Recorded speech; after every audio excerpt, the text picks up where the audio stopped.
France Maghreb 2. Soyez les bienvenus, c'est parti pour votre LGF aujourd'hui, jusque 18h donc, avec le plus grand plaisir de vous retrouver. Bien sûr, la question du jour, il y en a même deux d'ailleurs, qu'on vous soumettra dans un instant.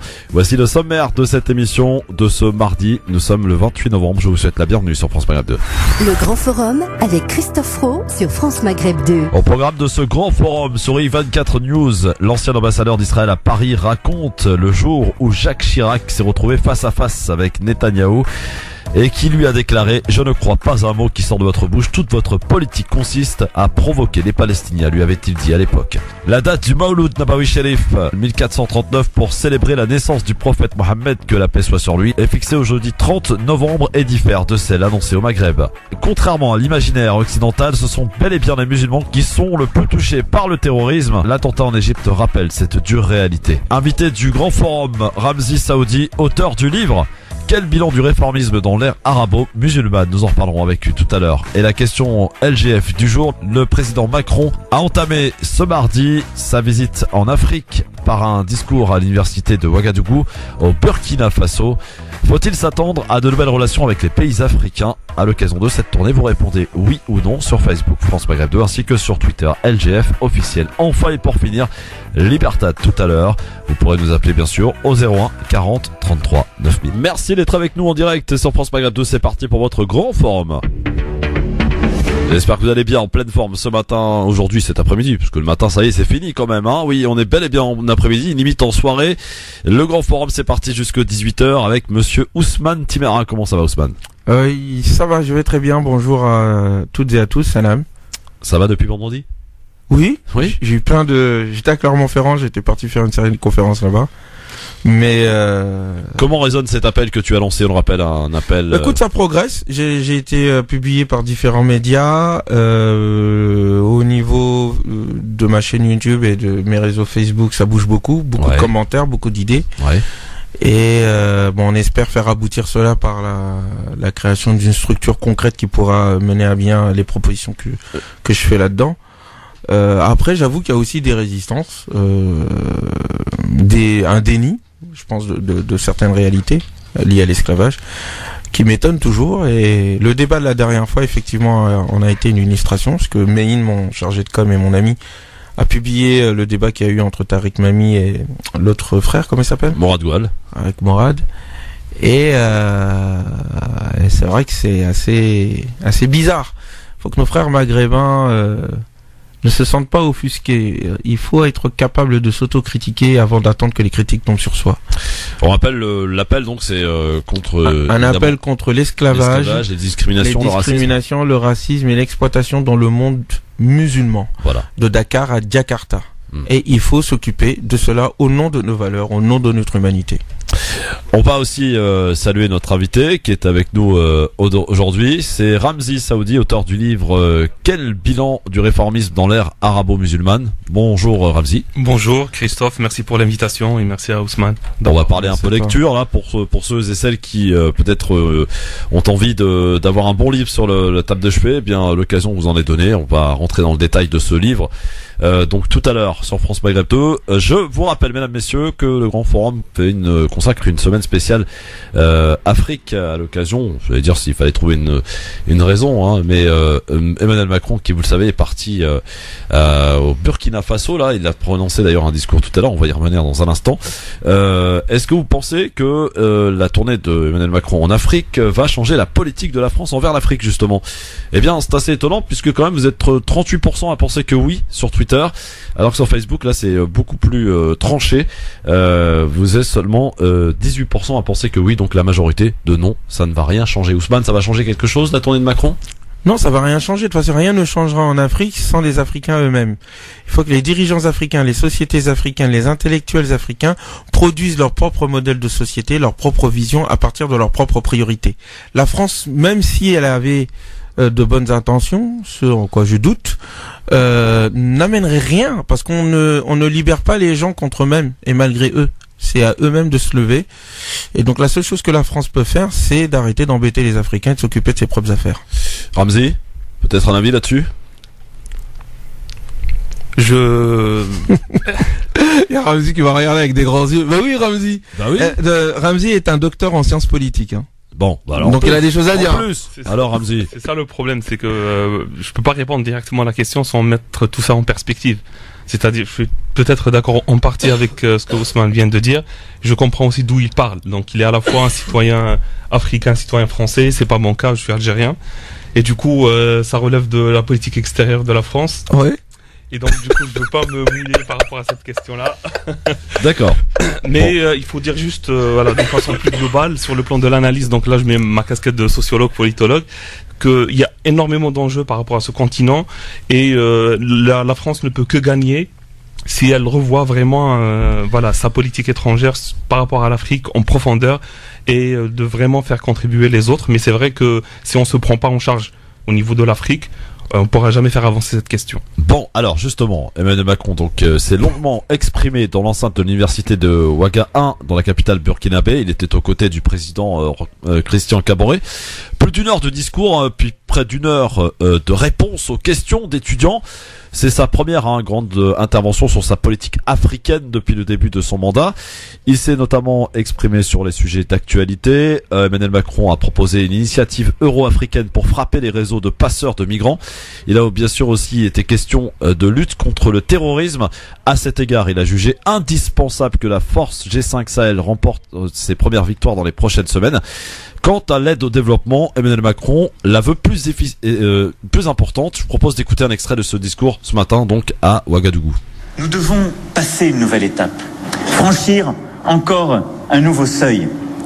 Je souhaite que nous réfléchissions dans les prochains mois, avec vous, peut-être à un nouveau nom, à une nouvelle philosophie, à des nouvelles modalités d'action, comme ce que nous avons su faire ensemble avec l'Alliance pour le Sahel, c'est-à-dire savoir avoir une aide publique au développement plus spécifique. Nous devons être plus efficaces, plus au contact des besoins du terrain, en désintermédiant parfois notre organisation et en ayant davantage collectivement une culture de l'évaluation.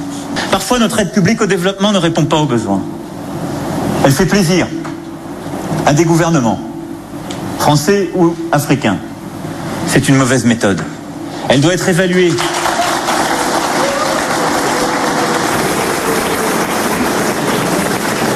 Elle doit être évaluée. Si elle est efficace, il faut la poursuivre. Si elle ne l'est pas, il faut la réorienter vers des projets portés sur le terrain et des projets que nous accompagnons.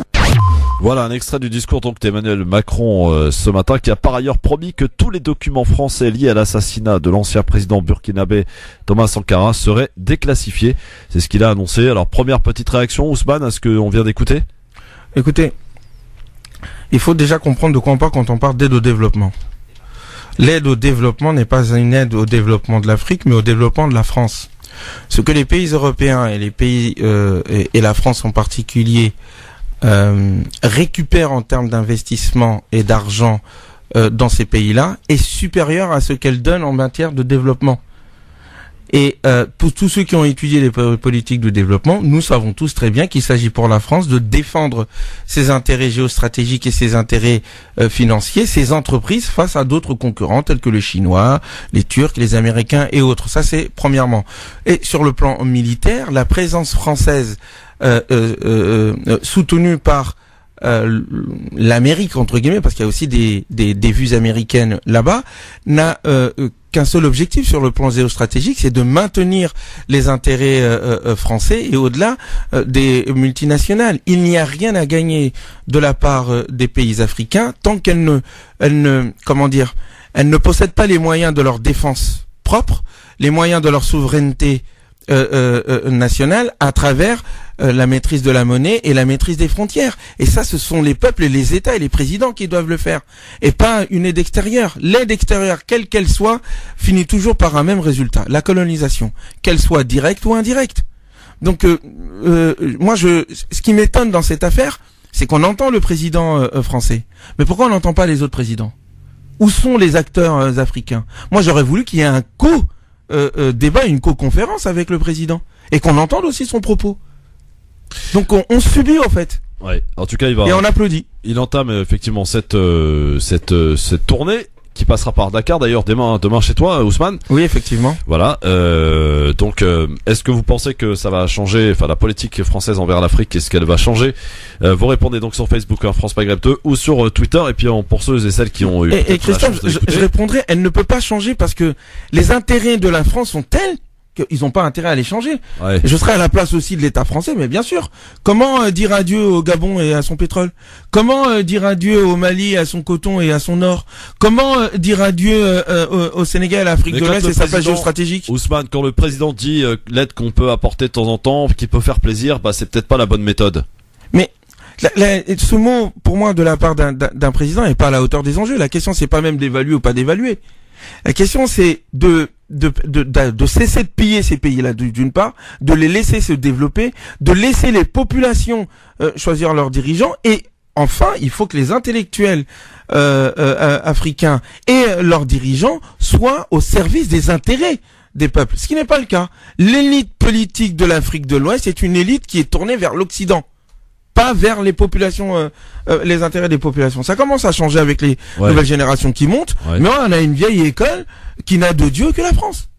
Et ça, c'est dommage. Justement, à l'occasion de cette semaine France-Afrique, et lundi prochain, nous consacrerons une émission spéciale Afrique, d'ailleurs, dans cette émission Le Grand Forum, avec ce thème hier choisi, donc, qui était la Chine et l'Afrique. La Chine qui est un acteur important en Afrique. Hein, oui, très important. Qui a piqué d'ailleurs de nombreux marchés aux pays comme la France, par exemple.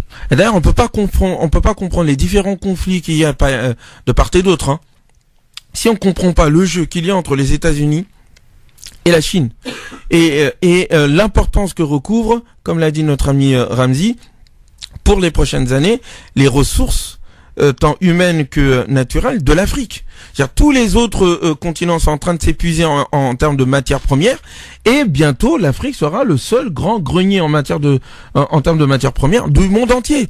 Donc si ces pays-là ne se prennent pas en main, si on fait pas en sorte d'avoir des politiques économiques innovantes adaptées aux réalités locales et culturelles de ces populations-là, qui permettent de sortir les gens de la pauvreté, qui permettent d'investir dans des nouvelles infrastructures, dans de nouveaux modèles de société et de civilisation, parce que le modèle de civilisation occidentale va nous mener tous à la catastrophe sur le plan écologique.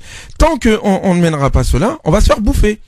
Et je le dis de façon triviale, mais pour faire comprendre, les Africains doivent se prendre en main. Les enjeux qui se passent là-bas en matière de politique de développement concernent le monde entier. Nous avons la chance, nous, Africains, d'être un vieux continent où les civilisations sont nées.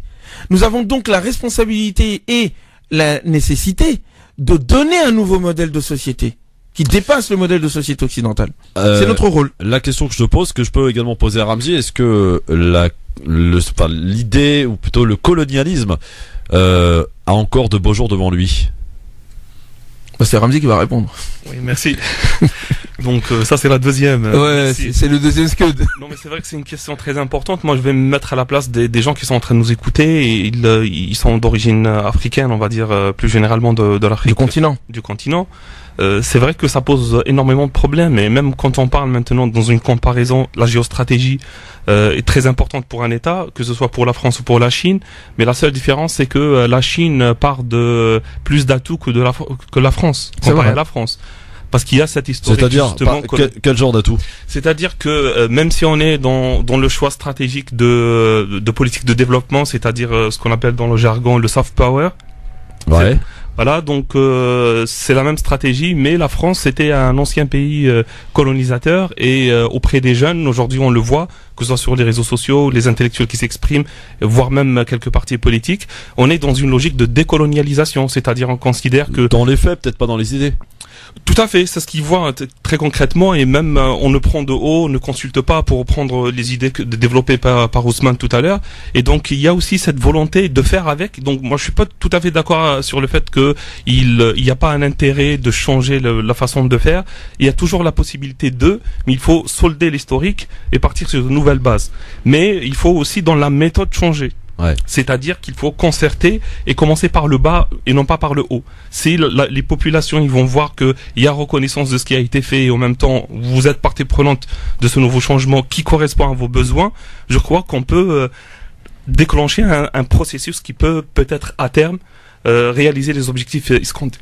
Alors aujourd'hui le thème c'est France-Afrique et justement Macron il est parti faire quoi en Afrique? Il est parti essayer de reconquérir peut-être en signant de beaux contrats, Ousmane?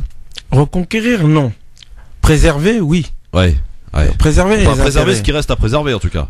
Non, il y a beaucoup d'enjeux. Et au fond, ici, la France joue un rôle au fond de... Oui, mais excuse-moi, on va parler par exemple de l'Algérie, Ramzi. Oui. L'Algérie, la France a perdu beaucoup de marchés. Alors là, c'est un peu mitigé. Ça dépend dans quel secteur. Voilà. Donc, par exemple, par rapport à tout ce qui est ferroviaire, au contraire, avec Alstom et tout ça, ils ont même réussi à. Ouais, mais les travaux, c'est les Chinois qui ont tenu les marchés aujourd'hui. Le bâtiment. Donc dans le bâtiment. Donc, tout à fait. Donc, et d'autres secteurs aussi, notamment aussi le secteur agricole, qu'on pouvait développer aussi pas mal de choses là-dessus. Mais ça n'a pas été un choix stratégique de part et d'autre, on va dire, de la France et de l'Algérie. Et le problème aussi, c'est la corruption, il faut le dire à un moment donné, parce que le président avait parlé de l'évaluation et tout. On sait aujourd'hui que pas mal d'argent, même du développement, vont dans les poches. C'est le mal du continent. On va dire, c'est le mal causé par la caste qui dirige malgré lui le continent. Ouais. Pour ne pas généraliser sur la population et la volonté de beaucoup de jeunes, surtout moi je parle au nom de cette génération-là, parce que je l'observe sur le terrain, qui veulent vraiment des changements et non pas de déclarer la guerre à la France. On voit pas ça. C'est juste dire ce qui a été l'histoire. Premièrement, c'est très important au niveau de la construction de soi sur le plan collectif. Et la deuxième des choses, c'est vraiment partir sur de nouvelles bases, à la fois sur le plan stratégique et sur le plan très concret qui va toucher à la vie et besoins au quotidien, dans la vie des gens. Aujourd'hui, en tout cas, le thème choisi, c'est France-Afrique et beaucoup d'articles vous seront proposés, partagés sur le Twitter, notamment LGF officiel. Alors, messieurs, absolument rien à voir avant de parler de ton livre, Ramzi, dans quelques instants. Ce pourquoi tu es là, d'ailleurs. Tiens, on a eu un entretien sur I24 News, une chaîne de télé. L'ancien ambassadeur d'Israël à Paris raconte le jour, ça c'est pour une petite anecdote, où Jacques Chirac a rencontré Netanyahou et lui a dit, les yeux dans les yeux, c'est ce que raconte l'ancien ambassadeur à Paris, Netanyahou lui disant enfin, je ne crois pas un mot qui sort de votre bouche, toute votre politique consiste à provoquer les Palestiniens. Jacques Chirac qui a dit ça. Ça vous étonne, messieurs? Jacques Chirac qui n'était pas vraiment ami de Netanyahou, pour le coup. C'est un autre conflit très important et Chirac, on sait qu'il avait mené une politique dite arabe de la France. Il était connu pour ça avec ses relations. C'est vrai. Et on sait qu'il n'était pas très bien apprécié par les dirigeants d'Israël de l'époque et même du sionisme d'une façon plus générale. Et parce qu'il avait une position un peu plus équilibrée que d'autres présidents de la République. On se rappelle de sa visite en 96, chez Je ne m'abuse. Tout à fait, bousculé, etc. Il n'a pas du tout été la bienvenue à Israël. Maintenant, par rapport à ça, on le sait aussi, même Barack Obama, il avait beaucoup de problèmes avec Netanyahou. C'est quelqu'un qui a perdu sa crédibilité. Ça fait longtemps, que ce soit au niveau de l'opinion israélienne ou même au-delà. Et on sait aujourd'hui que la paix dans cette partie du monde est malmenée à cause, entre autres, de ce personnage. Ouais. Ousmane, un petit mot là-dessus? Non, mais je souscris à tout ce que vient de dire Jacques Chirac, qui fêtera ses 85 ans demain. Notre ami Ramzi. Après, de manière générale, l'Europe, je parle pas des États-Unis, l'Europe doit prendre ses responsabilités. On peut pas dire d'un côté on soutient les Palestiniens et de l'autre côté fermer les yeux sur les exactions qui sont menées contre eux au nom de l'histoire à cause de la Shoah. Je veux dire, il faut être juste et équilibré d'une part. Or, que ça soit les États-Unis, bon ça c'est sûr, ou l'Europe de manière générale, il y a quand même une position assez déséquilibrée dans cette affaire. Et au fond, les Européens comme les Américains ont soutenu d'une manière ou d'une autre tous ceux qui étaient contre les intérêts des peuples. Donc voilà ce que je pense.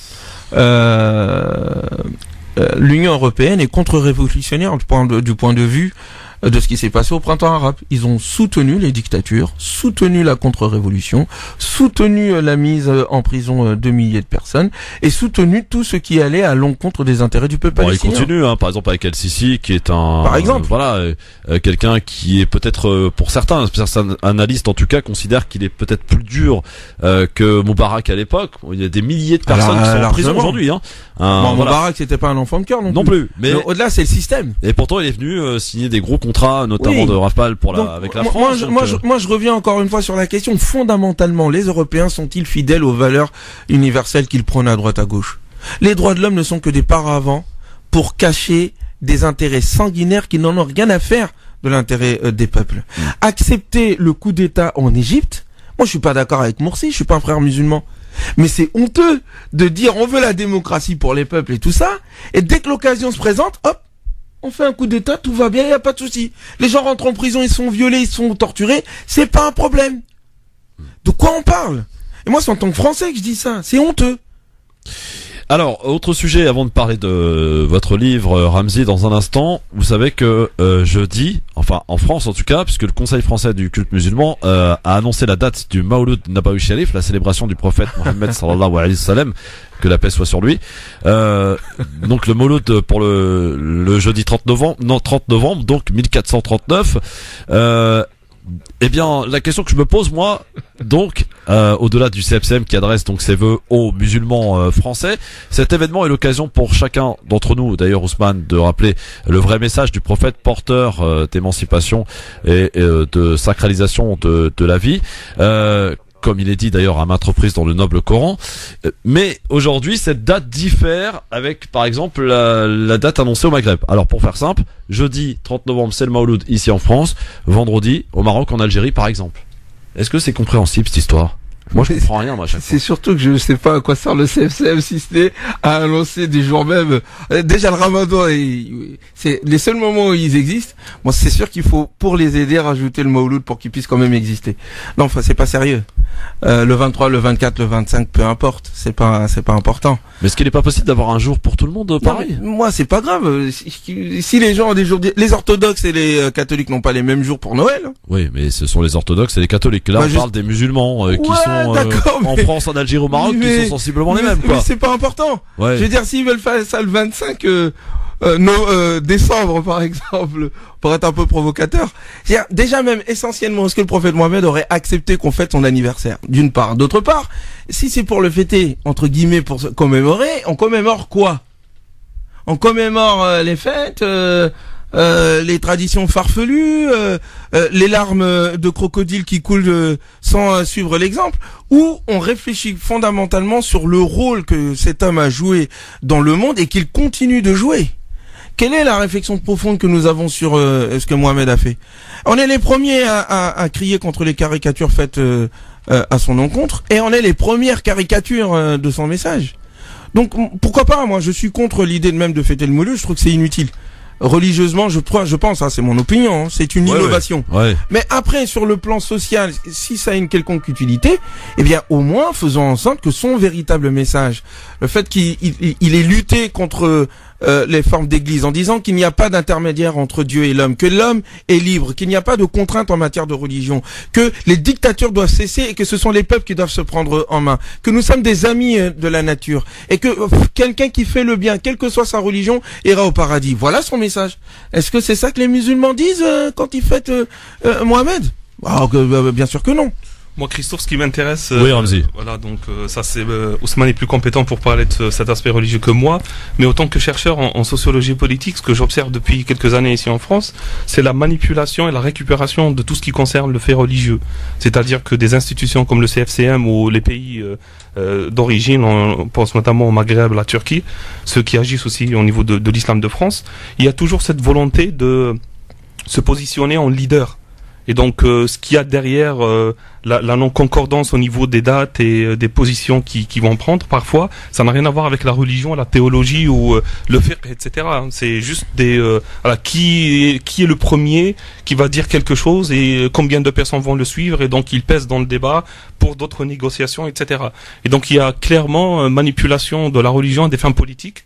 Pour dénoncer cela, je pense que la nouvelle génération aussi en France, on le voit avec les imams ou les intellectuels ou même des acteurs de la société civile, ils sont en train de dire clairement on a besoin que ça se cesse, c'est-à-dire l'ingérence étrangère.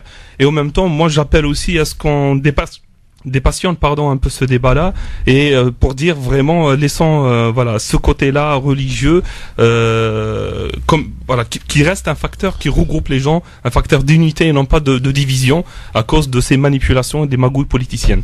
Bon, alors tiens, on me signale pour la petite info que ça va être la première fois que le Mawlud va être célébré, fêté en Arabie Saoudite. Voilà. Ah ouais. Ouais. Ah même en Arabie Saoudite ils vont fêter. Oui, première fois apparemment cette année. Ah ouais. Ouais, bah. MBS, il fait fort, hein. Ah bah il est chaud, hein. Il est chaud super patate, MBS, lui. hein. Ah oui, Superman, hein. Mais comme quoi, les savants, là-bas, Ah, ils ont vite. ils ont une capacité de retourner leur Khamis, hein.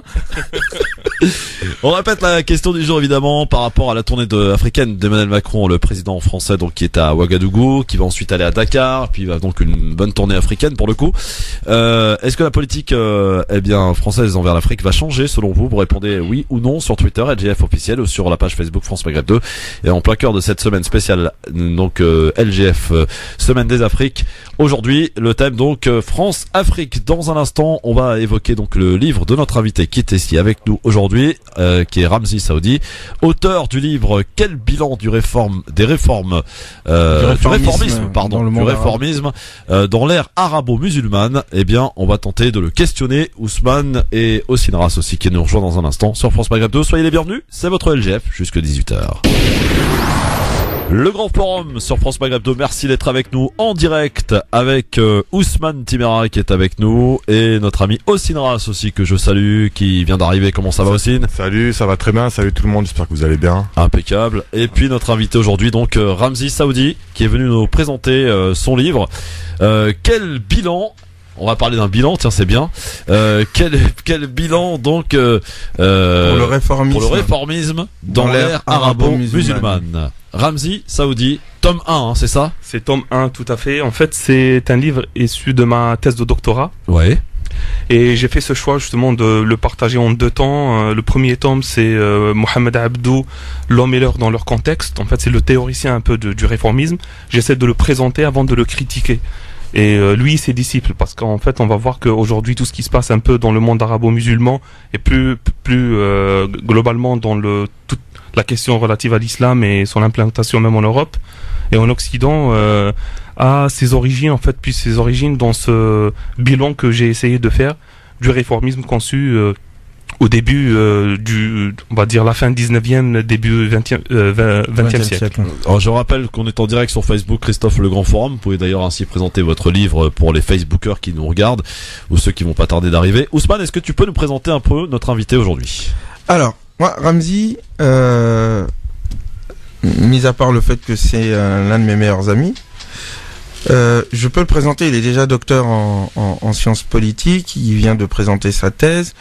Il est aussi très versé, malgré sa modestie de tout à l'heure, en tout ce qui concerne la théologie musulmane et la pensée philosophique et religieuse. Il est responsable d'un centre de formation qui s'appelle RNR, qu'il dirige avec son épouse et qui forme des jeunes, des enfants, des adultes à la réflexion autonome, à la capacité aussi de maîtriser son espace culturel et social, en l'occurrence la France, et d'être contributeur de changement dans son environnement. Et enfin, moi, je vais le présenter de manière subjective, telle que je le perçois. Pour moi, c'est dans notre génération d'intellectuels français, il n'est pas connu, c'est vrai, mais on gagnerait beaucoup à ce qu'il le soit.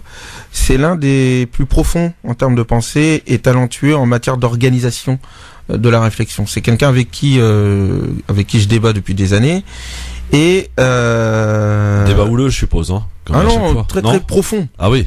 Oui, contrairement avec d'autres personnes avec qui je discute. Moi, je vais pas être dur avec les jeunes. Moi, je connais l'autre Ousmane. Ouais, il connaît. Il y a un autre Ousmane plus calme.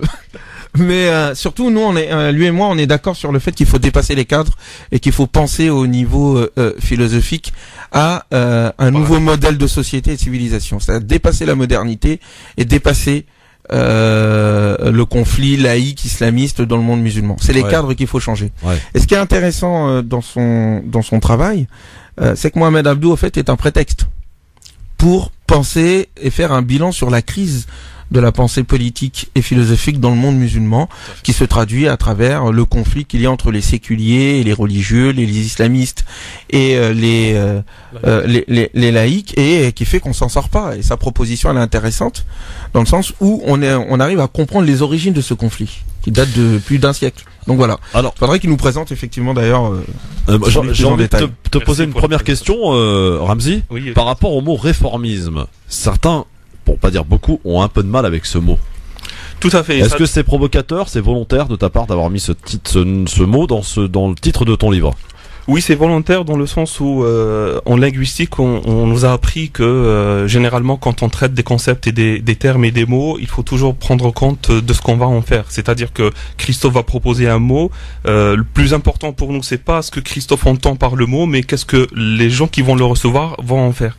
Ouais. Et donc du coup, par rapport au réformisme aujourd'hui, il est indéniable que dans le monde, il y a un courant qui se réclame de ce réformisme-là. Il puise un peu ses sources dans l'œuvre de Mohamed Abdou et même dans sa vie. Et du coup, moi, en même temps, c'est un livre dirigé au grand public. Je voulais attirer l'attention et accrocher les gens parce que ça parle beaucoup de réformisme depuis un certain temps. Faut-il réformer l'islam? Faut-il réformer le musulman? Faut-il réformer la civilisation humaine? Edgar Morin, notamment, il en a parlé de la réforme de la pensée, etc. Donc c'est un mot qui veut dire redéfinir, revoir, revisiter à partir d'un cadre. Et souvent, les gens ne contestent pas forcément le cadre et le paradigme qui englobe aussi plusieurs cadres, mais ils veulent juste trouver des adaptations pour améliorer la vie au quotidien ou plus généralement sur les aspects de telle ou telle politique, telle ou telle loi, telle ou telle disposition, mais pas les conceptions et les catégories de la pensée elle-même. Alors, on parle dans ce livre, est-ce qu'on parle beaucoup religion ou pas? Alors, comme Mohamed Abdou a parlé religion, donc il y a aussi une partie religieuse qui concerne son œuvre, mais c'est d'une façon, elle est approchée d'une façon réflexive. Ouais. C'est-à-dire que de par mon statut de sociologue, politologue, épistémologue, donc j'ai utilisé les trois domaines.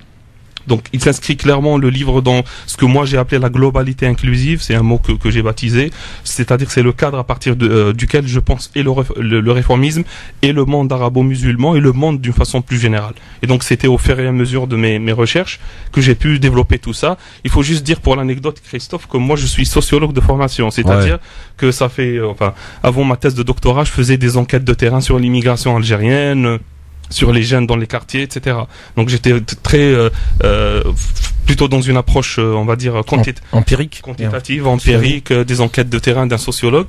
Mais après les discussions avec mon directeur de thèse, que je salue, professeur Lawari Hadi, à Sciences Po Lyon, et donc on avait des discussions quand j'étais en M2, sur la question de l'islam, sur les anthropologues, notamment Geertz et Gellner, le Maghreb, ils ont beaucoup traité la question religieuse, et on dit même qu'aujourd'hui on revient à la spiritualité, et donc la question spirituelle et religieuse est au cœur même du débat de société, que ce soit en Europe ou ailleurs, et d'où l'actualité du livre.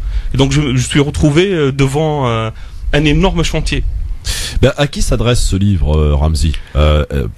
Parmi le grand public que tu vises évidemment, mais à qui s'adresse ce livre? Moi, dans l'introduction, j'avais précisé ça. J'ai dit, ça m'a pris 1 an la réécriture de livre pour justement le proposer au plus large public, mais essentiellement à ceux qui sont un peu familiarisés ou s'intéressent à la question du réformisme, la question de rapport entre islamisme, sécularité, islam et république.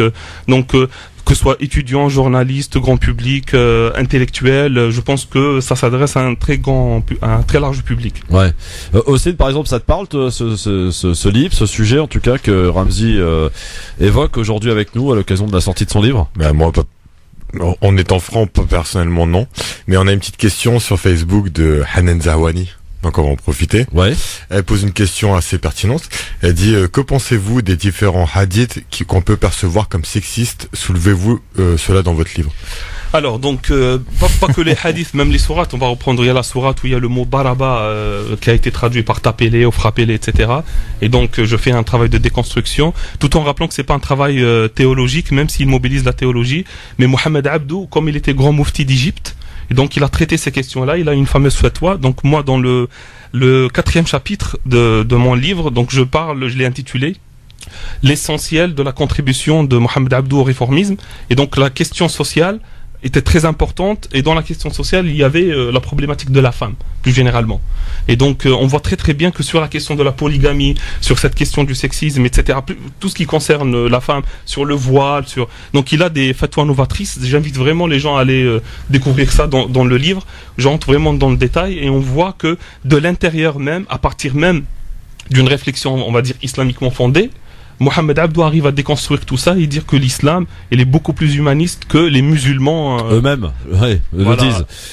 D'ailleurs, c'est intéressant, Ousmane, avant de te laisser la parole et poser évidemment tes questions, je suis sûr que tu en as un paquet d'ailleurs, de prendre un sujet que l'on a d'ailleurs évoqué hier. Ça se passe en Algérie. Vous savez que l'Algérie quand même a fait pas mal de lois pour criminaliser maintenant les violences faites aux femmes, avec même le harcèlement maintenant qui est condamné en Algérie.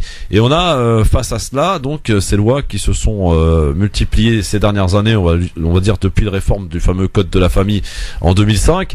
Eh bien cette société, ou certaines parties de cette société qui sont un peu contre toutes ces lois, on les appelle ainsi les conservateurs. Est-ce qu'on peut observer au Maghreb, mais aussi dans le monde arabe, ce conservatisme qui est de très important et qui perdure, et a un peu de mal, j'allais dire, avec toutes ces lois qui viennent, pour prendre un exemple, donc par exemple pour criminaliser les violences faites aux femmes? C'est à toi de répondre, mon cher Ramzi. Ah bah oui, c'est à toi qui allais poser la question, Ramzi. Hein. D'accord. Donc oui, effectivement, on va dire le conservatisme a toujours existé ici, même ici en Europe et en Occident. Mais moi, en fait, dans ce type de cadre, ça me rappelle le deuxième tome de mon livre sur lequel je suis en train de travailler. C'est ce conflit entre islamistes et laïcs. Parce que par conservateur, il faut dire ce qu'il en est aujourd'hui. Essentiellement, les conservateurs sont représentés politiquement parlant par des islamistes. C'est-à-dire, dans l'espace public, c'est les islamistes qui reprennent les idées des conservateurs. Et on sait que ça existe aussi dans la société. Alors, tous les conservateurs ne sont pas forcément adhérents des partis islamistes, mais c'est là où ça s'exprime. Contre qui? Contre des gens qui se disent laïcs ou du moins progressistes. Et le problème que j'ai, moi, c'est par rapport au féminisme, plus généralement. Ouais. C'est-à-dire qu'aujourd'hui, le féminisme a une histoire.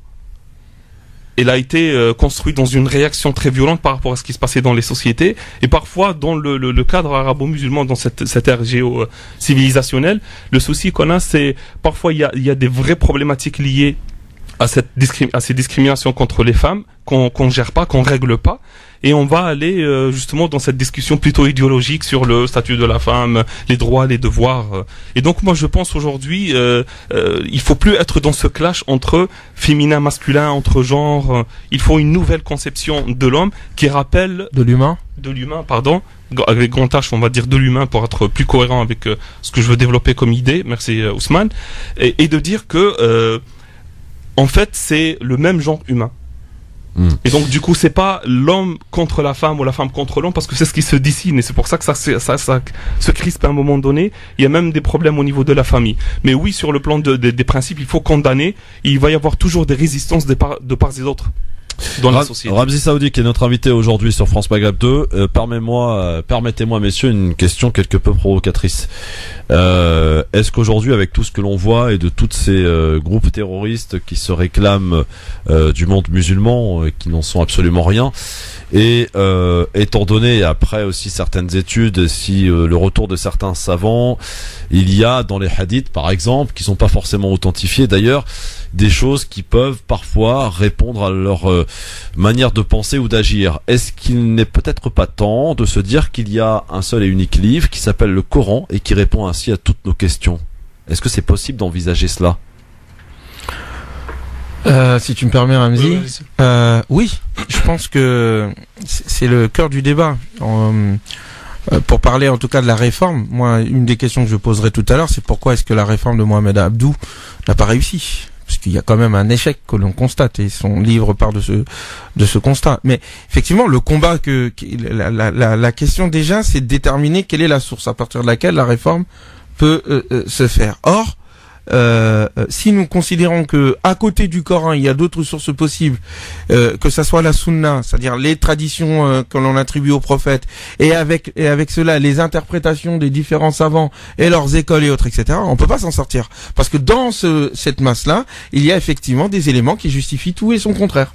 Ouais. Par contre, si on s'en tient au Coran et que on fait du Coran la source principale à partir de laquelle on corrige le reste, on fait une autocritique. Là, on reste fidèle à l'islam, mais au nom de l'islam, nous critiquons le musulman, nous tentons de réformer la situation vers les finalités de justice et d'humanité. Donc, mais ça, ce problème, il est fondamental parce que dans le camp réformiste, cette affaire est pas très bien gérée. On n'a pas réglé la question des sources. Quelle est la place de la sunna vis-à-vis du Coran? Dans la sunna, qu'est-ce qu'on fait de la pléthore de hadiths? Est-ce qu'on les rejette? Est-ce qu'on les corrige? Est-ce qu'on jette tout d'un bloc ou est-ce qu'on prend tout d'un bloc? Ou est-ce que on fait le tri? Si on fait le tri, à partir de quels critères? Et enfin, surtout, comment est-ce qu'on donne l'autonomie intellectuelle aux fidèles pour qu'ils soient pas justement des moutons entre les mains de gourous malveillants, ce qui est le cas aujourd'hui. C'est ce travail qui, je pense, qu'a voulu faire Mohamed Abdou. Et donc, pour faire la transition avec le propos de notre ami dans son livre, qu'est-ce que propose le réformisme musulman dans l'époque où c'est né? En quoi est-ce que c'est pertinent de parler de ce sujet-là aujourd'hui? Et surtout, est-ce que ça peut donner des solutions concrètes à nos problèmes? Parce que les questions effectivement de nos auditrices et auditeurs, c'est ouais, mais moi concrètement, le réformisme, ça change quoi pour moi? Très bien. Donc, je commencerai par dire en 3 temps ma réponse, Ousmane. Alors, moi, quand j'avais travaillé sur Mohamed Abdou, ce que j'avais vu très concrètement, c'est le fait que lui-même a été traversé par ça. C'est-à-dire qu'au début à la fin du 19e siècle, quand il a quitté l'Ahmadiyya à côté de Tanta. Ahmadiyya, c'est une tariqa soufi. Non, en fait, c'est une école à l'époque. Ah, c'est une école, d'accord. Voilà, on va dire l'Ahmadi, c'est Jami' al-Ahmadi, d'accord, qui dépendait de l'Azhar, mais il voulait rejoindre l'université de l'Azhar au Caire. D'accord, donc c'est un étudiant. C'était un étudiant. Et très donc, du coup, il s'installe dans la ville et il est bouleversé par ce qu'il voit. D'accord. Et donc, du coup, triple prise de conscience. J'en parle dans le livre, dans le donc c'est le villageois qui se retrouve dans la ville. Exactement. Et qui voit ses repères. Et moi, ce qui m'intéresse par rapport à ta question, c'est ce choc culturel par rapport à le fait qu'à un moment donné, on est lié à un certain nombre de traditions sacralisées et perçues comme telles et vécues comme telles. Et le problème, c'est qu'à force de vivre ça, ça devient vraiment quelque chose de non dépassable ou critiquable. C'est un peu ce qui se passe aujourd'hui. On a des traditions, on les a vécues au bled, et puis quand on rencontre le monde mondialisé dans lequel on se trouve, il y a une crispation. Exactement, une question sur ça, et du coup, c'est là on se rend compte que, mais oui, est-ce que ça c'est fondé, c'est pas fondé, est-ce que c'est islamique, c'est pas islamique. Et ça, c'est toute la problématique. Donc on l'a eu déjà avec Mohamed Abdou. Deuxième prise de conscience, c'est le fait de dire que on a face à nous un Occident conquérant. Ouais. C'était l'occupation à l'époque, qui commençait avec la colonisation quasi généralisée, pardon. Et en plus de ça, il y avait le problème des nouvelles écoles qui vont commencer à s'installer un peu dans les différentes contrées. Et on propose des formations plutôt laïques. Et là, on voit aussi la crise de ces savants-là, justement, l'Azhar et d'autres universités, parce que, surtout l'élite de l'époque, très clairement, ce qu'ils faisaient, c'est qu'ils désinscrivaient leurs enfants des écoles coraniques et traditionnelles pour les mettre dans les nouveaux établissements. Donc du coup, il y avait une crise de modèle. Exactement. Sur le plan politique, enfin impérialiste sur le plan international, et sur le plan interne, au niveau intellectuel, il y avait une concurrence. Exactement. Et donc du coup, on réfléchissait plus dans le cadre de la tradition existante. D'accord. Oui. Messieurs, pardonnez-moi, j'ai juste un auditeur qui souhaite intervenir, qui nous écoute attentivement. Il s'appelle Sofiane. Et tu passeras à ta 3e étape après. Absolument. Garde-la bien au chaud, Ramzi. Sofiane, qui nous appelle de Marseille. On t'écoute dans ton analyse de ce que tu perçois du débat. Oui, bonsoir d'abord à vous, Christophe, à vos invités. Et je m'excuse pour cette intervention et je vous remercie pour la permission que vous m'avez donnée. Maintenant, en fait, je vais commencer par ce que vous avez dit, enfin ce que j'ai entendu en dernier, la séparation, enfin prendre que le Coran comme source de notre religion. Ce que je pense est que le Coran lui-même, si on prend que le Coran, on pourrait pas tout connaître notre religion. Je prends exemple juste la prière. S'il n'y avait pas la sunna de notre prophète sallallahu alayhi wa sallam, jamais on saurait comment faire notre prière. Du coup, séparer le prophète sallallahu alayhi wa sallam, je vais citer un hadith en arabe, taraktu fikum, hein, si vous les suivez, jamais vous allez vous perdre. On a dit quoi? On a dit le Coran et la sunna du prophète sallallahu alayhi wa sallam, fi riwaya, le Coran et al-bayt du prophète sallallahu alayhi wa sallam. Mais comme sunnite, on dit la sunna du prophète sallallahu alayhi wa sallam. Alors la sunna, c'est un complément enfin vers la religion. Maintenant, la différencier entre l'interprétation des savants et la vraie sunna du prophète sallallahu alayhi wa sallam, parce que la sunna n'a pas besoin d'interprétation. C'est justement quelques savants qui choisissent une route et qui se justifient par la sunna du prophète sallallahu alayhi wa sallam. Alors, il faut différencier entre les interprétations des savants et la vraie sunna du prophète sallallahu alayhi wa sallam. Enfin, ce que je pense. Maintenant, oui. Je crois aussi qu'il y a un mélange entre dans la compréhension des gens musulmans, premièrement, qui ont transmis cette compréhension aux occidentaux, pardon. Enfin, entre religion et tradition, on a tendance, surtout au Maghreb, on a mélangé quelques traditions à notre religion de l'islam. C'est pas bête ce que dit Sofiane. Merci beaucoup Sofiane de Marseille. Peut-être que Ousmane souhaite réagir à ce que vient de dire Sofiane. Mais surtout que j'aimerais bien... En fait, le problème de notre communauté en termes de débat public, c'est qu'on a toujours besoin de trucs concrets pour rendre... on n'aime pas l'abstraction intellectuelle et autres. Or, c'est pour moi l'une des raisons pour laquelle le réformisme s'est cassé la figure. On a toujours besoin de choses concrètes. La réflexion qu'est en train de développer Ramzi est hyper importante. Mais revenons sur la question. Personne ne dit de remettre en question la sunna, on dit de faire le tri. Donc il y a des choses qui vont pas. La question a été posée. Il y a des choses sexistes qui existent dans les traditions. Et est-ce que c'est dans le Coran ou dans la sunna? Dans le Coran, il y en a pas. Il faut juste avoir une bonne compréhension du Coran et le lire en entier. Dans la sunna, c'est-à-dire les hadiths, il y en a, oui. Un hadith qui dit que une partie des enfants d'Israël a été perdue et je ne vois rien d'autre que les rats qui les représentent. C'est-à-dire pour lui, ce sont les rats, cette partie des enfants d'Israël. Le prophète n'aurait pas pu dire ça. Ça, c'est antisémite, ça, c'est raciste, haram. Et quelle que soit la personne qui la rapporte, je le rejette. Parce que ça va à l'encontre du Coran et ça va à l'encontre même de ce qu'on connaît de la justice de l'islam. Un hadith qui dit qu'une femme qui se refuse à son mari sur le plan sexuel, elle est maudite pendant je sais pas combien de temps toute la nuit par les anges, je le rejette parce que c'est pas comme ça qu'on fait les choses. Alors, donc oui, moi juste une question, Christophe, si oui, c'est une clarification très importante. J'ai déjà eu des retours par rapport à des gens qui ont écouté Ousmane, et c'est vrai quand on t'entend Ousmane, il y a ce problème-là par rapport au Coran. Donc moi, ce que j'ai d'après quel problème nos discussions, c'est la centralité du Coran que Othman propose. Donc pour Ousmane, il y a une centralité du Coran, mais elle est inclusive, elle n'est pas exclusive. Voilà. Et ça, on prend en compte les autres sources, bien sûr. Exactement. Mais l'auditeur a raison lorsqu'il dit, par exemple, quand on lit le Coran, ça ne nous explique pas comment faire la prière. Mais c'est pas vrai. Ça, c'est un détail à la rigueur. Je pense non, mais c'est un détail qui, oui. Oui, mais c'est toujours cet exemple qui est donné, en fait. Exemple dans la façon de faire voilà, la prière et tout. Je pense que Ousmane, c'est ça. En fait, le propos, c'est pas parce que dire, en fait, Dieu a décidé de parler la prière d'une certaine manière. Il l'a pas fait comme nous on veut, au fait. Et nous, on dit, comme Dieu l'a pas fait comme nous on veut, donc Dieu n'est pas clair. Non, il a pas fait comme toi tu veux. Il a décidé de pas donner le nombre de raka'at. Pas de dire il y en a 5, il y en a 6. Il a laissé ces détails-là à son prophète. Ça veut pas dire qu'il n'a pas parlé la prière. Ouais. Il a parlé l'essentiel de la prière. Et donc, on a appris ça par ce qu'on appelle sunnah al-amaliya. Très bien. Et effectivement, la tradition prophétique ici, c'est pas les hadiths. C'est l'application que le prophète en a fait qu'on a hérité. Premièrement. Et deuxièmement, la question c'est pourquoi est-ce que le Coran donc a décidé de ne pas rentrer dans les détails de la prière. Oui. Mais parce que le Coran s'adresse à toutes les communautés religieuses. Et que toutes les communautés religieuses qui l'interpellent n'ont pas à faire la prière comme nous. Mais par contre, ils ont à croire en Dieu comme nous. Et c'est ce qui fait l'universalité du Coran. Si le Coran rentrait dans les détails que les musulmans veulent, il ne serait plus universel. Donc la question c'est pas de dire le Coran n'est pas clair. Ou sans le Coran, sans la sunna, le Coran serait incomplet. Pour moi, c'est limite même de la mécréance de dire des propos pareils. Mais de dire que le Coran est clair en soi, il a donné des orientations, il faut juste les méditer. Et la centralité du Coran ne veut pas dire qu'on rejette le prophète. Bien au contraire. On corrige les mensonges qui ont été dits sur le prophète. Donc, pour qu'il soit un véritable modèle. Alors, Ramzi, tu n'es pas coraniste. Ah bah non, je peux pas être coraniste moi. Ramzi Saoudi qui est donc ici en direct avec nous pour nous présenter donc son livre Quel bilan du réformisme dans l'ère arabo-musulmane.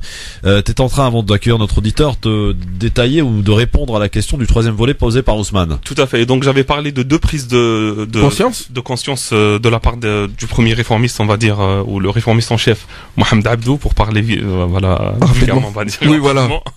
Et le troisième point, c'est ce qui nous intéresse, et c'est la réponse directe à ta question, la troisième prise de conscience, c'est que il a vu dans l'héritage musulman et dans ce qu'il a découvert dans le monde autour de lui, surtout les sciences sociales, les sciences humaines, c'était le premier à les introduire, notamment à l'Azhar et dans cet espace géocivilisationnel, la possibilité de proposer des solutions où on peut être moderne, on peut moderniser la pensée, on peut moderniser l'État, on peut moderniser la société sans rejeter l'islam et la religion. Donc c'est ça le cœur, entre guillemets, de sa proposition. Exactement.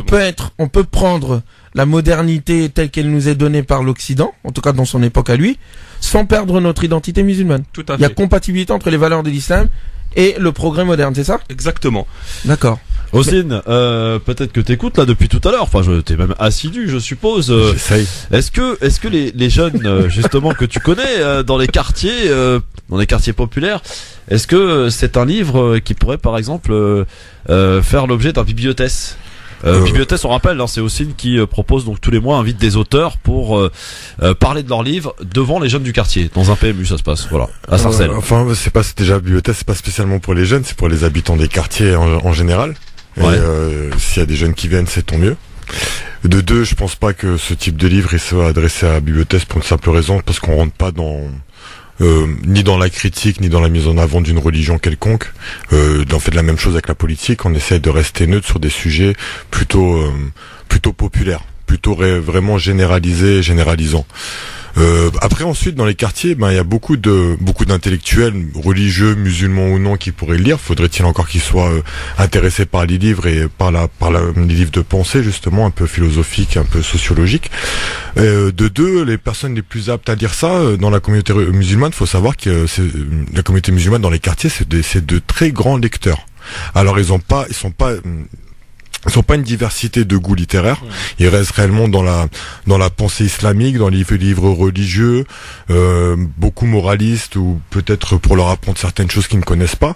Mais vraiment, c'est des lecteurs assidus quand ils rentrent, mais toujours dans le même domaine, toujours dans la même thématique de livre. Donc oui, moi je pense que dans les quartiers, il a tout à fait sa place. Bon, Ramzi, voilà. Allez, on se retrouve dans un instant sur France Maghreb 2 pour la suite de cette émission LGF. Les auditeurs qui vont pouvoir aussi nous appeler au 01 40 33 9000 pour interroger notre invité. Et puis on va parler aussi, se servir, j'allais dire, de ce qui s'est passé en Égypte, de cet horrible attentat. Pour dire une bonne fois pour toutes que ça suffit, que les musulmans sont pour le coup, en tout cas les plus touchés, les plus concernés par le terrorisme dans le monde, avec des exemples à l'appui et pas des moindres. À tout de suite.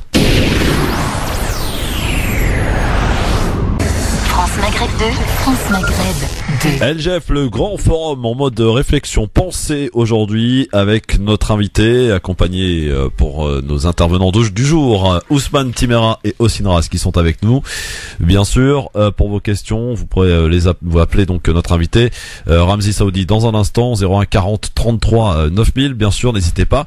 Vous avez certainement des questions à lui poser, eh bien vous pourrez le faire. J'ai une petite question avant de reprendre le fil de la discussion et de poursuivre donc sur ce livre que tu es venu nous présenter, qui s'appelle, je le rappelle, Quel bilan du réformisme dans l'ère arabo-musulmane. Avec ce changement qui s'opère à la tête, par exemple, de l'Arabie Saoudite et de l'arrivée du prince héritier, qui veut en quelque sorte rompre avec le passé wahhabisme de l'Arabie Saoudite. On voit d'ailleurs qu'il y a eu pas mal de personnes qui ont été mises en prison. On voit que il essaie quelque part d'aller à l'encontre de ce que l'Arabie Saoudite a toujours proféré à travers le monde musulman, sur la question du voile, sur beaucoup de sujets, avec ses fatwas en pagaille. Je ne veux pas vous les rappeler ici, que l'Arabie Saoudite a, au travers de ses savants en tout cas, énuméré ou propagé aussi dans le monde musulman. Comment t'expliques ce changement qui s'opère actuellement, Ramzi, en Arabie Saoudite? Sommes-nous devant un véritable changement? Je le pense pas. Il y a un revirement certainement.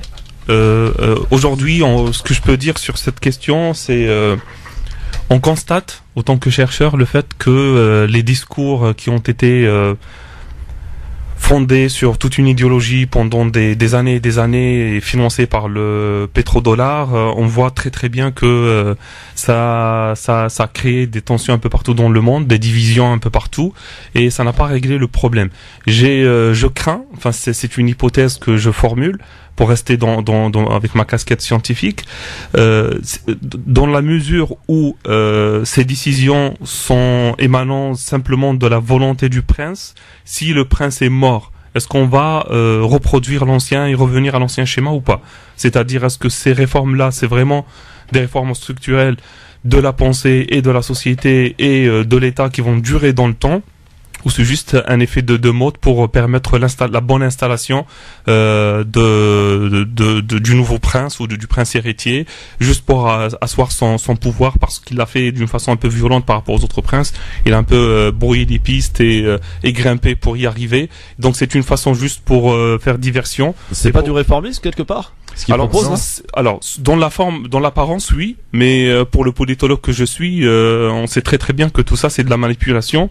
Mais après, on sait aussi que la caste des savants saoudiens, à un moment donné, pas tous bien sûr, c'est des gens qui ne comprennent que ce langage-là. Et donc du coup, quand il y a ce qu'ils appellent al-hakim ta'at wali al-amr, c'est-à-dire dans tous les cas, il faut obéir aux ordres du roi. Quand le roi décide, ils obéissent. Et là, ce que je disais à Ousmane, on s'interroge sur le bien fondé de cette pensée religieuse. Surtout pour les jeunes qui sont en train de les suivre et tout. C'est ça les savants que vous suivez? Avant de continuer avec les questions d'Ousmane, on accueille Kamel qui est avec nous au 01 40 33 9000. Bonsoir Kamel. Oui, bonsoir, merci.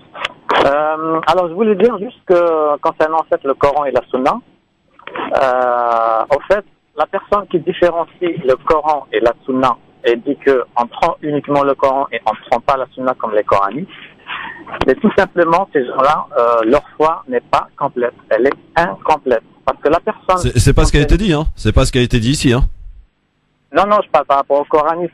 Non, en fait, concernant... Ouais, après, je vais revenir sur le fait de trier la sunna. Oui, le prophète, alayhi wa sallam, il avait demandé de trier les hadiths, même de son vivant. Il avait dit, si on vous rapporte un hadith de moi, il faudra le comparer au Coran. S'il est en adéquation avec le Coran, prenez-le, sinon vous le jetez carrément. Ousmane. Donc, oui. Donc, est-ce qu'il a fini? Il avait demandé de trier sa sunna. Ça, c'est à 200 vivants. Oui. Alors, concernant la personne qui... Non, mais le problème, c'est que de son vivant, le prophète a refusé qu'on écrive sa sunna. C'est que le problème, parce que tous ceux qui parlent de ce sujet-là, ils lisent pas et ils étudient pas, en fait. Et quand ils écoutent, ils retiennent pas. Le prophète n'a pas écrit... Il y a le vrai problème qui existe aujourd'hui, c'est que les gens, il y a certaines personnes qui prennent les hadiths et tout sans réflexion, sans rien du tout. C'est ça le problème. Oui, mais le débat qu'il y a aujourd'hui... Excusez-moi, à l'époque du prophète, il y avait même des gens qui mentaient. C'est pour ça que le prophète avait sorti ce hadith-là. Donc la personne qui veut vraiment être sûre, il faut qu'elle réfléchisse un tout petit peu, qu'elle essaie de comparer les hadiths du prophète avec le Coran, et après un peu de réflexion, quoi. Donc je voulais dire que la personne qui annule complètement la sunna, parfois elle est incomplète, parce que dans le Coran, le Rabbi subhanahu wa ta'ala, il dit clairement قُلْ إِن كُنْتُمْ تُحِبُّونَ اللَّهَ فَاتَّبِعُونِي يُحْبِبْكُمُ اللَّهُ. Si vous aimez Dieu, suivez-moi, Dieu vous aimera. Suivez-moi. Donc, comment suivre le prophète? C'est suivre sa sunna, mais complète, c'est-à-dire ses gestes et ses paroles. C'est pas uniquement lire ceci, cela. Non, il faut le suivre. La personne qui ne suit pas le prophète, parfois elle est incomplète. Et comme tout à l'heure la personne avait dit que dans le Coran il n'y a pas tout, oui, dans le Coran il n'y a pas tout. Rabbi, subhanahu wa ta'ala, il a délégué au prophète le détail. Rabbi subhanahu wa ta'ala, il parle du principe et le prophète il parle du détail. Parce que dans le Coran, lui il a parlé de la prière tout à l'heure, certes, parce que la prière c'est l'exemple qui vient toujours. Et je le redis encore une fois, si vous lisez le Coran de A à Z, en aucun cas, Rabbi subhanahu wa ta'ala, il dit qu'il y a 5 prières par exemple. Kamel, si je peux me permettre, c'est pas une émission religieuse aujourd'hui qu'on entend mener, mais plus de réflexion sur la notion de la réforme en l'occurrence. C'est pour ça que Ramzi Saoudi est là. Mais en tout cas, merci pour ton intervention, Kamel. Il y a Sofiane. Oui, Ramzi. Juste par rapport à ce que Kamel vient de dire sur la réflexion et tout ça, on est peut-être tout à fait d'accord. Personne ne dit qu'il y a que le Coran. On a dit c'est pas exclusif, c'est inclusif, etc. Mais je voulais juste pour le relier avec mon livre, Mohamed Abdou, il a fait un tafsir du Coran, un exégèse, et quand on le comparait avec ceux d'autres savants qui ont essayé de le reprendre après lui, on voit très clairement qu'il utilise très peu les hadiths du prophète parce qu'il avait une position sur cette question-là. Et en même temps, il disait clairement, de par sa façon de faire, à quel point la centralité du Coran était très importante et qu'il faut vraiment faire une critique de la Sunna parce que, comme tout le monde le sait, ça a été écrit un peu plus tard et même les savants, les anciens dans la tradition, moi j'ai fait de l'histoire de la construction des savoirs dans l'ère arabo-musulmane, on sait très très bien que il y a énormément de sciences, je crois il y en a 7 sciences qui traitent de ça, comment critiquer la tradition du prophète parce qu'on a pu raconter tout et n'importe quoi, et donc le tri en fait il faut juste renouveler ce lien qui a déjà existé et qui a été très productif pour les musulmans de l'époque. Question de notre membre de l'équipe du LGF, Sofiane Lakhdari, qui a une question concrète à te poser, Ramzi. Bonsoir Sofiane. Bonsoir Christophe, bonsoir tout le monde, Ousmane, Faustine et à ton invité. Je voulais juste, vous avez parlé du réformisme qu'a prôné Mohamed Abdou, et je voulais savoir est-ce que dans votre livre vous parlez du takfir ou bien du djihadisme qui a été prôné par Cheikh Qutb ou Ibn Taymiyyah en vérité. Est-ce que vous faites allusion dans votre livre à tout ce fléau en vérité? Parce qu'aujourd'hui, tous ces courants, vous savez très bien, peut-être vous suivez l'actualité égyptienne, aujourd'hui le grand moufti de l'Azhar n'a pas voulu rendre mécréants les gens de Daesh. Il les considère comme des frères, mais qui sont hérétiques pour le moment, qui ont dévié, mais qui sont toujours musulmans.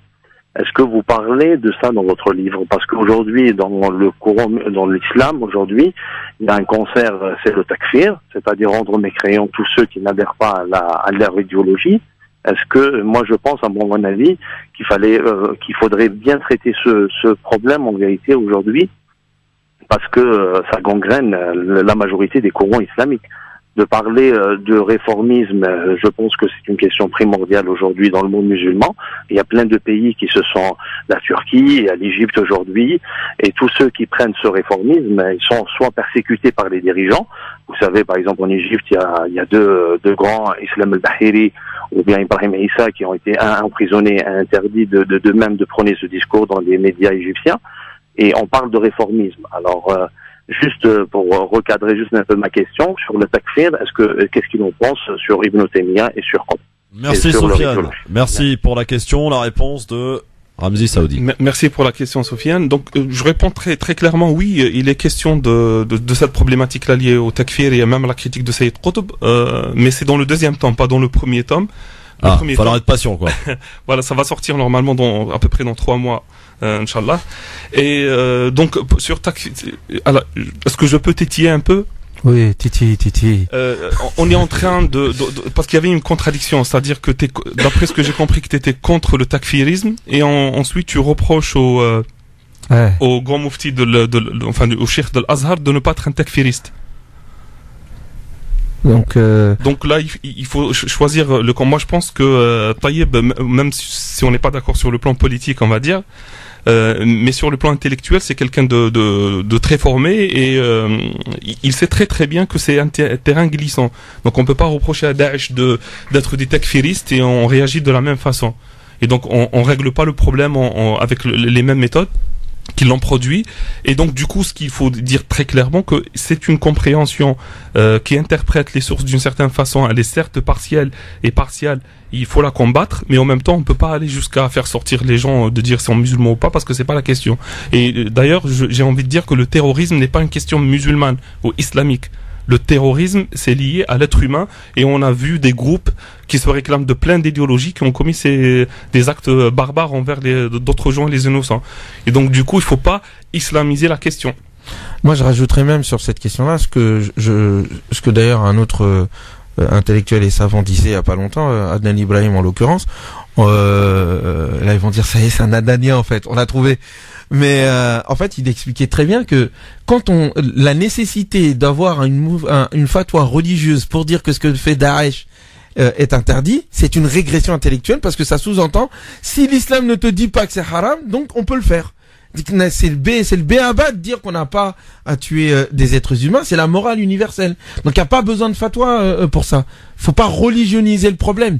C'est un problème politique, ce sont des criminels qu'il faut condamner en tant que tels. Pas besoin d'avoir un moufti pour ça. Peut-être il est utile de rappeler pour ceux qui nous rejoignent à l'instant, comme auditeurs, auditrices, le nom du livre et puis surtout la maison d'édition. On l'a pas donné d'ailleurs, Ramzi Saoudi. Donc les éditions du Net. Les éditions du Net et le livre donc s'appelle, on le rappelle, Quel bilan pour le réformisme dans l'ère arabo-musulmane. Voilà, ça va, c'est abordable au niveau du prix, Ramzi?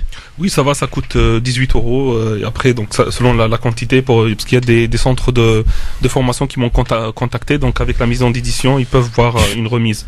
Tout dépend de la quantité de livres. Mais Christophe, oui, Ousmane. J'aimerais quand même indiquer, parce que c'est important, là on commence à rentrer dans les points de détail qui moi je veux le dire comme je le pense, hein, je suis assez direct, qui me fatigue au fait. Le débat est beaucoup plus profond que ces petites histoires. Au fond, et c'est parce qu'on veut pas aborder le débat au niveau intellectuel qu'il faut, c'est-à-dire au niveau des paradigmes. Quel est le rapport entre religion et politique? Quelle conception de l'homme sous-tend l'idée de réformisme? Et surtout, le fait que c'est quand même pour la première fois, en tous les cas que je vois, un livre qui fait le bilan du réformisme. Parce que pour l'instant, moi, j'ai participé par exemple à l'UHESS à un travail sur le réformisme. On fait pas de bilan. On raconte l'histoire. Politique d'ailleurs, il y a des prises de position pour dire que les uns sont des réformismes et les autres sont pas des réformismes, mais on fait pas le bilan. 2 siècles de réformisme pour arriver à quoi? Donc moi la question c'est, s'il vous plaît, les questions de prière, les questions est-ce que les chrétiens, mettez ça de côté s'il vous plaît, soyez à la hauteur des enjeux. Ce sont des problèmes idéologiques, des problèmes d'idées. Quel modèle de société est-ce que nous voulons? C'est ça la vraie question sur la réforme. Et moi par exemple j'aimerais bien savoir, cher Ramzi, quel est Mohamed Abdo, était-il un islamiste ou un laïc? Très bonne question, Ousmane. Je te rejoins sur la première partie qu'aujourd'hui, vu la crise dans laquelle on vit, notamment pour les jeunes, parce qu'on a parlé des jeunes des quartiers, moi je pense que ce débat les engage dans ce sens où ils doivent participer à contribuer dans la société. J'ai eu récemment j'ai participé à un colloque en Suède, à Örebro, il y a un mois à peu près. Il était question de ça, donc on parlait de la radicalisation des jeunes, etc. Et moi je relatais cette histoire, j'ai eu un débat parce que j'accompagne, comme tu le sais, dans le centre de formation d'accompagnement RIR. On a un groupe de jeunes et souvent on discute de la citoyenneté, Islam République, etc. dans le développement culturel. C'est un aspect important de la formation qu'on propose. Et j'ai eu cette réflexion-là, et on nous a dit, donc je pose la question à quelqu'un, le dernier moment où tu t'es senti vraiment français à part entière. Ah. Donc on parlait de la crise d'identité, le sentiment du rejet. On avait déconstruit la notion de Abdelmalek Sayed, la double absence. Oui. C'est qu'il nous disait, les jeunes, qu'en France je me sens pas chez moi parce qu'on me rejette, t'es l'étranger, etc. Rentre chez toi, t'aimes la France ou tu la quittes. Et quand on va au bled, on nous dit les immigrés, l'immigré. Et donc du coup il y a cette double absence. C'est un concept théorisé par Abdelmalek Sayed. Et du coup il me dit, c'est lorsque Zinedine Zidane a fait gagner à la France la Coupe du Monde. Ah, c'est ça qu'il a. C'est le moment où il m'a dit, on m'a pas posé la question, je me sentais pas visé. Il y avait les drapeaux, ça ne dérangeait pas. Il y avait les gens de couleur un peu partout, ça dérangeait pas. Tout le monde n'a pas rappelé que Zidane était d'origine algérienne. Il disait pas qu'il était musulman. Zidane, c'était la fierté de la France. Ouais. Voilà. Et donc, du coup, à partir de là, et pour répondre aussi à la question, aujourd'hui, notre jeunesse, elle peut contribuer significativement à ces questions-là dans les différents domaines. Donc, je suis en train de me dire, si on a un Zinedine Zidane sur les questions de société, sur les questions d'écologie, sur les questions économique, politique, etc. Je pense que la France sera fière de ces musulmans. Donc aussi, est-ce qu'il en existe dans les quartiers des Zinedine Zidane, justement, dans ces différentes matières que propose Ramzi, à ta connaissance? C'est-à-dire Est-ce qu'il y a un Zinedine Zidane de l'écologie? Non, le cas qu'il a donné Ramzi, il est tout à fait vrai. On va en trouver dans le sport, on va en trouver peu dans le reste, hein, dans la musique, dans le sport, oui. Après, dans le reste, on le sait très bien, c'est quelque chose qu'on critique depuis longtemps. Les exemples à montrer dans les quartiers sont pas assez présents. Les sociétés des quartiers fonctionnent avec un phénomène d'imitation. Ils ont plus de facilité à s'approprier l'identité de la personne, justement, quand on en parle bien, parce que c'est tellement rare. Donc le dernier maghrébin ou arabo-musulman, comme tu dis, qui a été mis en avant avec fierté par l'ensemble des Français, ça a été Zizou. Et à travers lui, ces jeunes-là, moi je suis... Il allait dire Tariq Ramadan. Moi, en 98, j'avais 14 ans. Donc, moi, je me ressens dans ce qu'il dit. J'étais en pleine adolescence. Ouais, moi aussi. À la limite, on dirait que les gens ils me disaient merci dans la rue parce qu'ils me reconnaissaient en Zizou. Et de la même manière, moi, je me reconnaissais en Zizou. Aujourd'hui, ils vont te reconnaître en Mohamed Merah ou d'autres comme ça. C'est exactement ça. De cette même manière, ce petit jeune, il se sent aussi radical au moins dans la pensée, aussi terroriste, aussi criminel. Et forcément, qu'est-ce qu'il fait? Il devient un voyou. Donc, pour moi, perso, c'est ça, c'est simpliste ce que je viens de dire, mais donc, ce que tu veux dire, par là, c'est à force de renvoyer une image négative, de dire t'es un imbécile, en fait on influe, on crée la réalité qu'on dénonce. Et on devient dans une généralité, oui. Après il y a des consciences plus dures qui vont se battre pour s'en sortir, mais toujours se battre. Il y a des battants qui sont devenus quand même criminels. Il y a des battants qui sont battus pendant des années, leur adolescence, ont passé plein d'étapes que pour d'autres jeunes jeunes ont laissé tomber, tout simplement. Et au final arrivé à la vingtaine, arrivé marié, bam, ils deviennent ce qu'ils n'ont jamais voulu être. Donc au final, on se dit que c'est peut-être la seule issue. Mais tout à fait.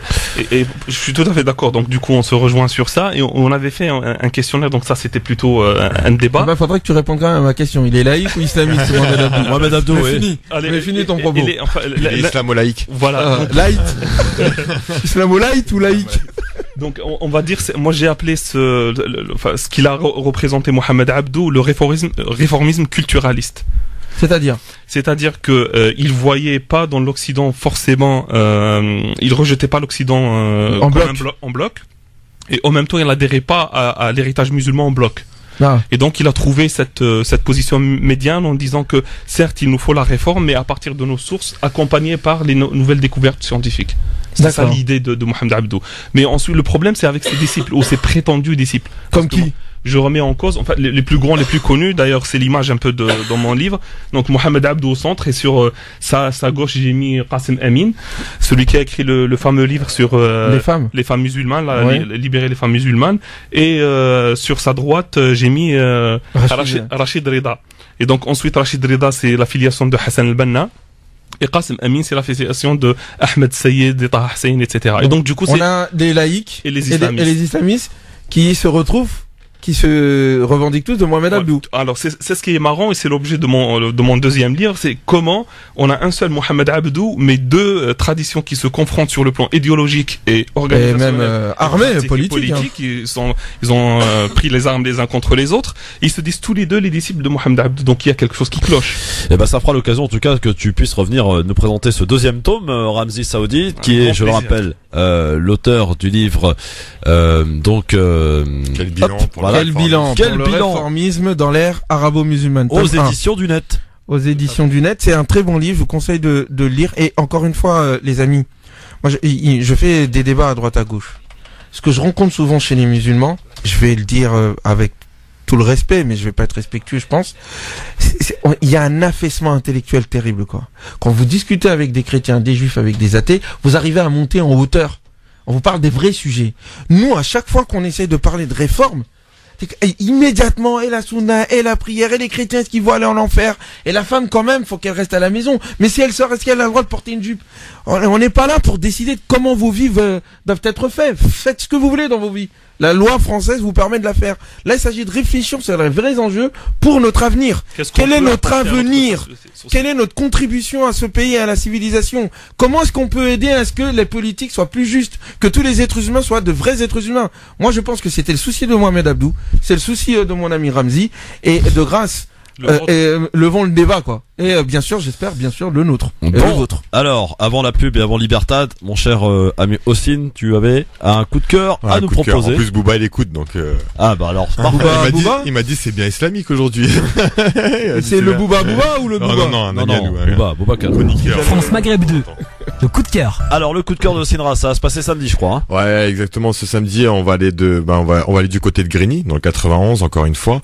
Grigny, comme on l'a vu, ils organisent beaucoup d'événements assez pertinents, populaires, humains et familiaux. Donc, adressés à tout le monde. Tout le monde comme tout le monde le sait, ces derniers mois ont été marqués dans les quartiers par plusieurs, comment on pourrait dire, interpellations. Plusieurs morts surtout. Ouais. Plusieurs décès. Bon, il y a eu des violences policières, mais il y a eu aussi beaucoup d'embrouilles entre règlement de compte, de compte entre personnes des quartiers. Donc ce samedi à Grigny, ils organisent avec les mamans des quartiers Branche de l'espoir. C'est un événement qui s'appelle Branche de l'espoir. C'est dialoguant dialoguant, échangeant et surtout agissant. C'est samedi 2 décembre à 15h30. Et donc, suite aux récents faits de violence à Grigny et à Paris dans le 19e, entre autres, et dans tous les autres quartiers de France, les mamans de Grigny et d'ailleurs ont décidé de se mobiliser, de prendre la parole. Il y aura aussi des papas, des ados, des plus grands du quartier, des grands frères. Mais c'est surtout, on va se focaliser sur les mamans parce qu'elles ont beaucoup à dire. D'ailleurs, il y a une vidéo qui tourne, on va essayer de la partager, où une maman, elle a pris la parole déjà à Grigny. C'est très touchant et je dis une maman, mais en vérité, c'est une grand-mère maghrébine qui prend la parole et qui est vraiment à voir. On va essayer de la partager. Et donc, c'est au centre Nelson Mandela, place de l'Oiseau à Grigny dans le 91. On y va soit par la route, soit par le RERD. Faut y être à partir de 15h30, donc c'est en après-midi. Et moi, j'y invite tout le monde, parce que c'est un très beau débat. Et pour une fois que c'est fait avec des mamans, je pense que c'est vraiment le plus pertinent et légitime qu'on puisse avoir comme débatteur et comme intervenant. Ce sont des mamans, entre autres, et des parents en général. Donc voilà, c'est l'occasion de rencontrer. Et je pense que ce sera diffusé aussi sur Facebook. Très bien. Donc c'est samedi 2 décembre. Ça se passe à Grigny. Moi, j'ai une question à te poser, cher ami. Oui. Pourquoi est-ce que toutes ces mobilisations-là, il y en a beaucoup, oui, se transforment pas en courant politique? Pourquoi toutes les mobilisations, à chaque fois que des citoyens font quelque chose, il faut forcément mêler la politique ou que ça devienne... Mais parce que c'est politique. C'est politique dans le sens politique citoyenne, ça n'est pas dans la politique politicienne, et peut-être qu'on veut pas devenir comme eux, et que le cercle vicieux nous a toujours montré que finalement on devient comme eux. Mais comment tu peux changer les choses? Et mon seul but, c'est que de jamais mêler la politique à tout ça. Non mais tu fais de la politique, mon ami. Exactement, de la politique citoyenne, dans le vrai sens grec de la chose. Oui, mais pas la politique comme eux. Moi, je pense pas qu'on a besoin d'un parti politique pour changer les choses dans les quartiers. Un courant politique, un mouvement, on en a fait dans les quartiers, il y aura toujours des vendus parmi eux. Et je pense que quand la politique elle s'y mêle pas, quand l'argent elle s'y mêle pas et plusieurs autres choses, l'action elle devient humaine, elle reste sincère. Non, mais là pour l'instant ça change pas. Et si ça change, c'est parce que t'es pas avec nous. Tu vois comment pas ça, je suis pas avec vous. Je suis dans les quartiers, mon ami. Non, mais d'accord, mais nous, nos actions à nous, elles changent les choses. Je vois pas tes actions à toi ou à nous. Toutes les actions que je présente et mon groupe militant en France, tous les militants de terrain, etc. Nous, l'impact, on le ressent. Le côté positif, on localement. Localement. Mais les enjeux sont nationaux. Mais ça, nous, par la diffusion et la communication de nos actions, il y en a d'autres qui le refont ailleurs. Ça continue, il y a des impacts qui se font. Nous, on le ressent. Dans un instant, on reprend. Je suis pas sur le terrain, tu me connais même pas. Ah non, tu me connais pas non plus. Moi, je dis pas que t'es pas sur le terrain, moi. Comment tu peux dire qu'il n'y a pas de résultat? Non, au niveau national, mon ami, je parle pas de toi, moi. On poursuit le dialogue, évidemment, dans un instant. Ne bougez pas. France Maghreb 2, France Maghreb 2. Le grand forum sur France Maghreb 2 avec Ousmane Timéra et notre invité donc Ramzi Saoudi qui est avec nous depuis le début de cette émission maintenant.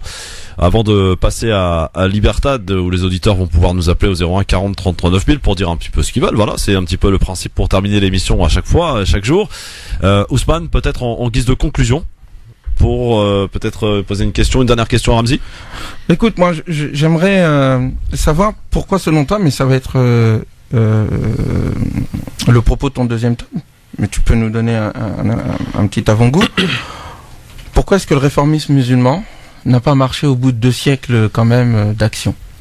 Ça, c'était au cœur même de la problématique de mon œuvre que j'ai décidé de publier en 2 tomes exprès pour vraiment présenter d'abord dans une volonté d'assimiler l'existant pour pouvoir le critiquer, pour donner une légitimité à la critique et pour comprendre le bien fondé, la profondeur de cette dernière. Enfin, je l'espère.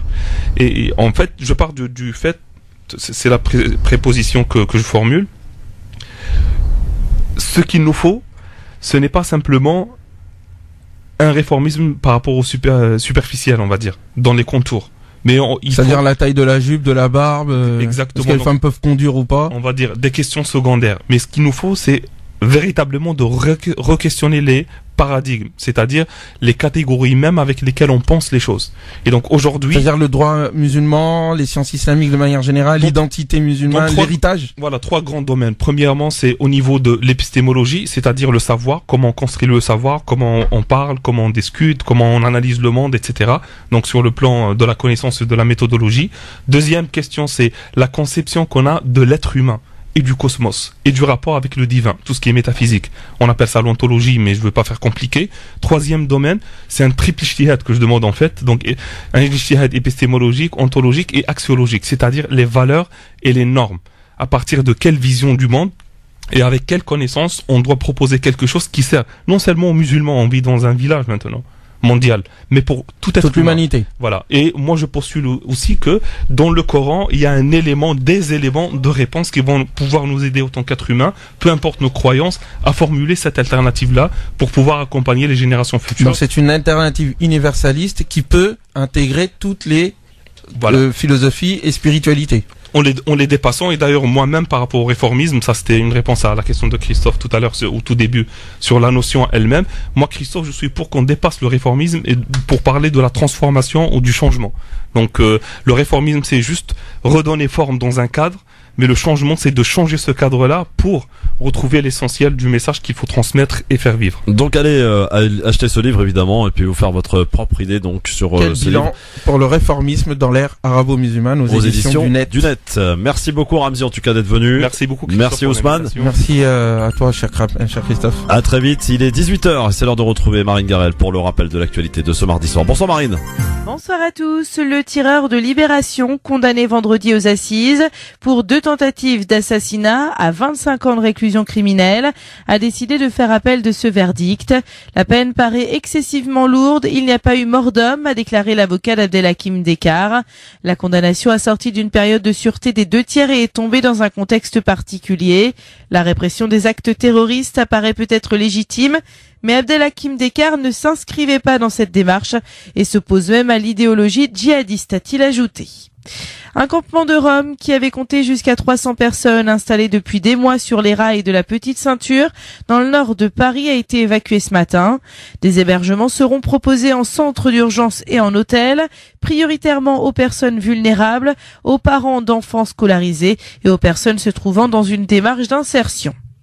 Depuis Ouagadougou, le président français Emmanuel Macron a annoncé vouloir frapper les passeurs qui exploitent les migrants en Libye et a dénoncé les crimes incontestables de la colonisation européenne.